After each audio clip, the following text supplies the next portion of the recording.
السلام علیکم ویورز، آج میں آپ کے سامنے ایک نئے موضوع کے ساتھ آیا ہوں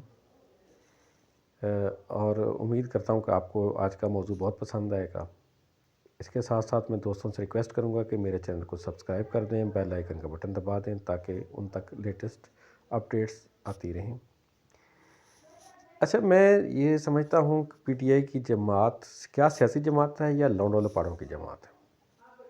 کیونکہ پی ٹی آئی کے اندر جتنے بھی لوگ ہیں، چاہے وہ ایم پی اے کے لیول کے اوپر ہیں یا ایم این اے ہیں یا کارکن ہیں، وہ ان کے اندر کسی بھی قسم کے کوئی ایسا پولیٹیکل ول نظر نہیں آتی، بلکہ وہ ایک گلی محلے کے جیسے لونڈے لپاڑے ہوتے ہیں، اسی قسم کی سچویشن ان میں نظر آتی ہے اور وہی کچھ وہ کردار پلے کر رہے ہوتے ہیں۔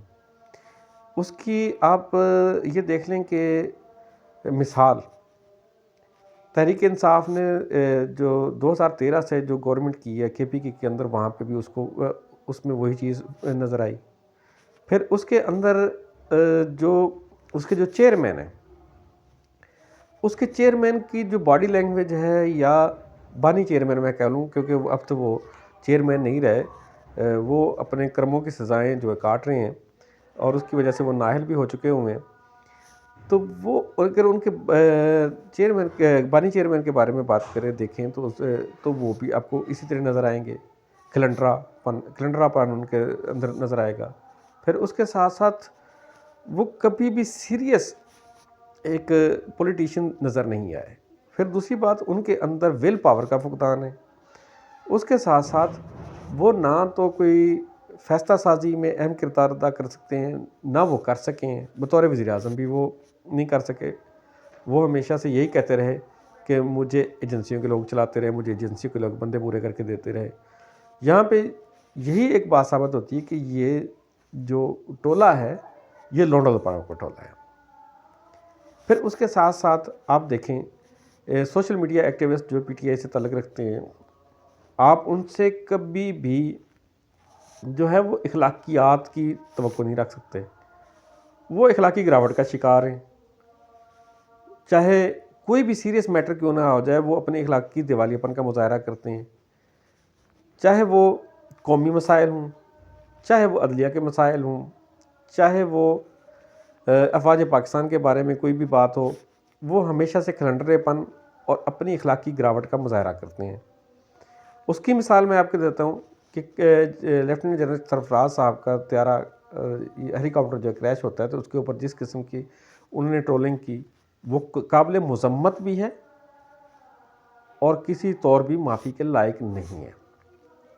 پھر اس طرح جس طرح انہوں نے افواج پاکستان کے خلاف ایک نیریٹو بلڈ کیا، 9 مئی والا واقعہ کیا، اس سے بھی یہی ظاہر ہوتا ہے کہ یہ لوگ سدھرنے والے نہیں ہیں، ان کو سدھارا جانا پڑے گا، ان کے لیے ڈنڈے کا استعمال کرنا پڑے گا۔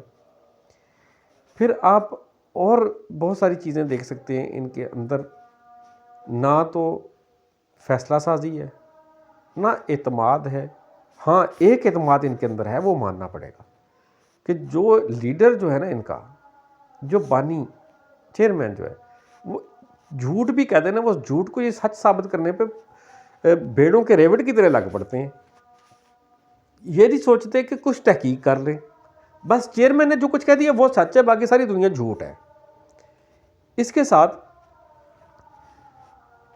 ان کا چیئرمین دوسروں کو چور ڈاکو کا جو ہے نا وہ نیریٹو دے کر کے خود چوریاں کرتا رہا، ڈاکے مارتا رہا، قومی خزانے کو نہیں چھوڑا، توشہ خانے کو نہیں چھوڑا۔